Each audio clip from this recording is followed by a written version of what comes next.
হাসার চেষ্টা করলো। নিজের সামনেই কম বয়সী যুবতী ডক্টর, হাতে রিপোর্ট, দৃষ্টি অতি তীক্ষ্ণ রেখে রিপোর্টগুলোর দিকেই চেয়ে আছে সেই যুবতী ডক্টর। কণ্ঠে তার তীক্ষ্ণতার তেজ স্পষ্ট।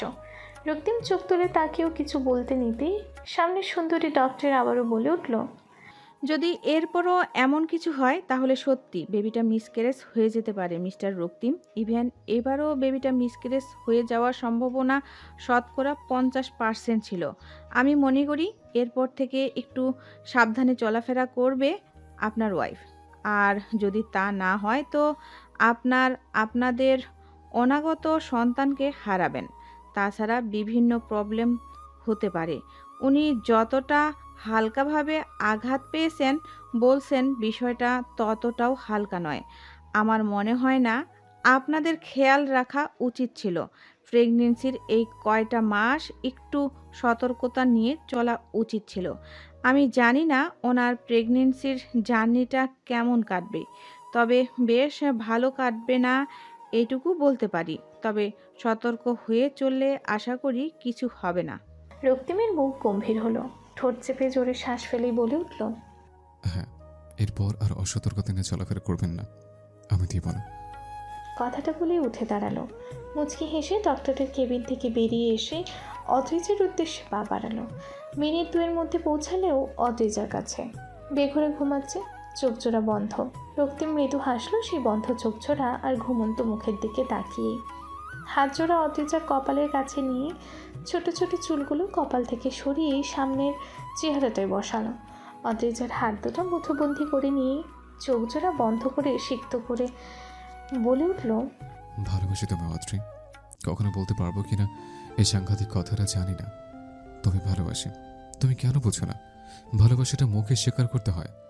আমার কোনো কিছু দেখেই কি বুঝে ওঠো না আমি তোমায় ভালোবাসি? কেন বোঝো না? কেন এই যুবকটাকে এখন আর ভালোবাসি বলো না? হ্যাঁ, ভুল করেছিলাম। ভুলটা তো আমি করে ইচ্ছে করে। সৃষ্টিকর্তা আমার সাথে যেমনটা করেছিল, আমার যে এছাড়া আর কোনো উপায় ছিল না। আমি চেয়েছিলাম তুমি ভালো থাকো, তুমি সুন্দর জীবন লিড করো। কে জানতো তোমার সাথে আমার জীবন জড়িয়ে যাবে? তার প্রথম রাতে এমন কিছু ঘটে যাবে নেশার ঘোরে। তখন কেবল মনে হতো নেশার ঘোরে ওই কাজটা আমার চরম অন্যায় হয়ে গেছে।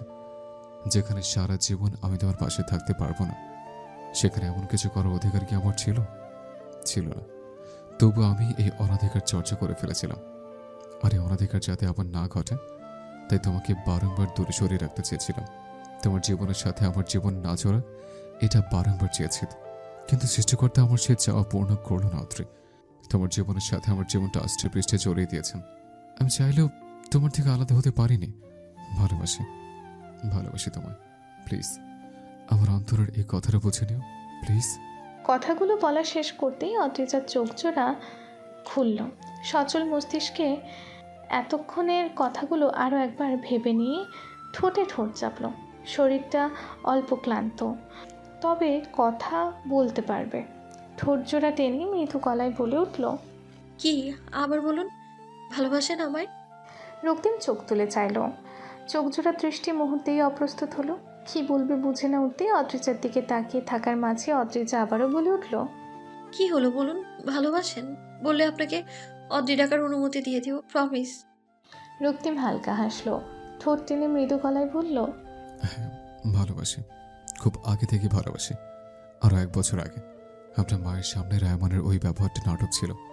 রিমু ভালোবাসতো আমায় ঠিকই, কিন্তু তাই বলে ডায়মন্ড অতটা যখনও বিহেভ আমার সাথে করবে না, এটুকু বুঝলেন আপনারা?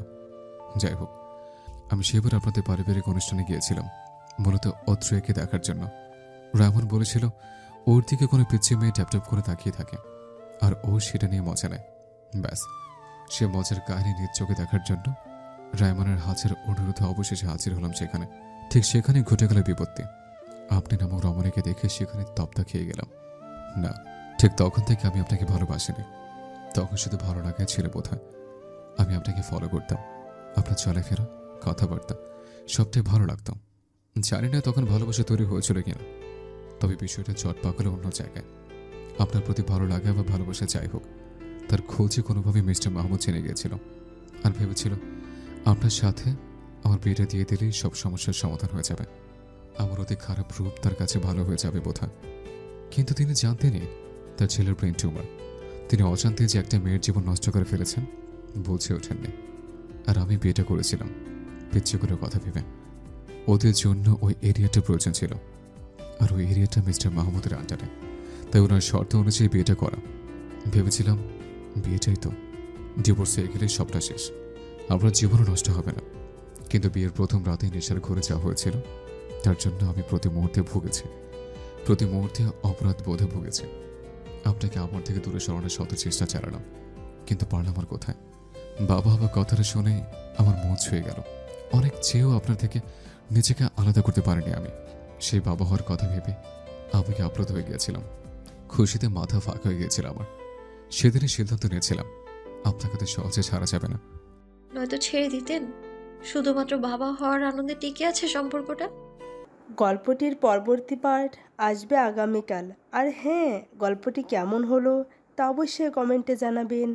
ভালো থাকবেন আপনারা।